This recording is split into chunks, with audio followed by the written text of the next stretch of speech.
nagkakagulo guys dito sa NAIA Terminal 3. Tingnan natin. Grabe. Tingnan natin guys kung ano yung masusunog. Sorry. Ang dami, oh. Ay! Naku, na-traffic yung bumbero. Ay, yung ating mga ano doon, oh, yung ating mga... So, ayan, oh, ito mo. Ito nangyayari dito sa terminal. Terminal, ito na. Wala, nasunog na rin yung pulo. Ay! Naku! Grabe, oh. Oo, wala. Sunog na rin. Ay! Naku, makaano na rin yun, oh. No! Nandun pa rin.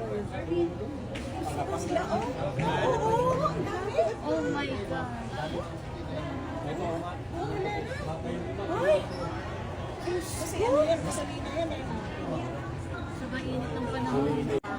Sorry sa mga sasakyan sa Ay, mga yun namin yung mga ang sasakyan dito. Fortuner kawawa. Oh, tinan mo yun, Buti oh. pa yung crossfit, nagapan, no? Kaso nasunog na. Ayun guys. Nagresponda ng mga bumbero. Grabe guys, oh, ayan. Dami guys. Naku, na-traffic Ayun, yung oh. bumbero. Guys, oh, grabe. Dalawa pala kang pumbero dito, oh. Grabe guys, oh. Wala na. Insurance na kotse. Ito, nakakalungkot. So, yan ang sitwasyon. Nagkakagulo na yung mga tao dito. Ayan guys, grabe.